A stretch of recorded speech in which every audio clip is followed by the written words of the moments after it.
దగ్గర అప్పు తీసుకున్నారంట. ఆ సదరు వ్యక్తి దగ్గర తిరిగి మ్యూటేషన్ తిరిగి ఆయన మీద రాయించుకోవడానికి ఆయన మ్యూటేషన్ కూడా జరిగింది. అంటే దాని అర్థం ఏంటంటే అప్పు తీర్చడానికి సంసిద్ధంగా ఉన్నారు, ఆయన దగ్గర డబ్బులు ఉన్నాయని అర్థం. ఈ పరిస్థితి ఆయన చీనీ తోటలోనే ఉరి తీసుకున్నారని చెప్పారు. చీనీ తోట కూడా కాపుకి వచ్చింది. అలాగే కొర్రల పంట వేశారు.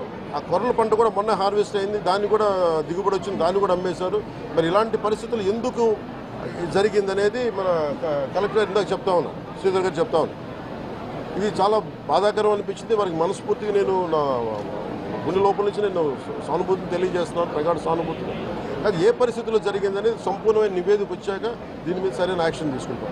ఒకవేళ నిజంగా అప్పులు బాధ భరించలేక చనిపోయారా, అలాగే లేదంటే ఎవరన్నా బలవంతంగా ఇబ్బంది పెట్టి చచ్చిపోయేలా చేస్తారు, ఈ కోణంలో కూడా మనకి ఇన్వెస్టిగేషన్ జరుగుతూ ఉంది. దీని మీద వచ్చాక దీని మీద ఖచ్చితంగా స్పందిస్తాం. ప్రధాన సమస్య ఉంది సార్.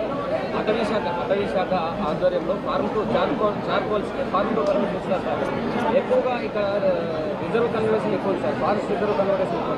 దాంతో ఈ ఫార్మ్ టు పర్మిట్ అన్ని అడుగులు నడిపేస్తున్నారు. చాలా బాధాకరమైన అంశం సార్. ఇక్కడ పర్యావరణం చాలా గందరగోళంగా తయారైంది. ఇక్కడ ఏ ప్రాంతం ఉండేది?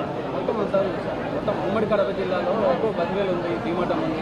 నేను అతి కొద్ది రోజుల్లోనే కలెక్టర్ చేసి దీన్ని ఒకసారి రివ్యూ పెట్టండి. ఫారెస్ట్ డిపార్ట్మెంట్తో కూడా ఒకసారి నేను అన్ని ఫేక్ చార్కోల్ దీని మీద మేము ఖచ్చితంగా నేను పెట్టండి. ఆల్డో పర్సనల్ రివ్యూ ఇక్కడికి వచ్చి మేము రివ్యూ చేస్తాం.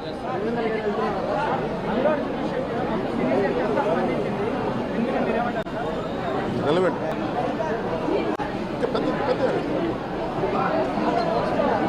మీరు డిబేట్ మన మనసు మీద చెప్తారు. Debate go beyond cinema. ఈయన చెప్తుంది ఏముంది, కోల్ అరాచకం వాటి మీద మాట్లాడారు, పెద్ద మాట్లాడారు.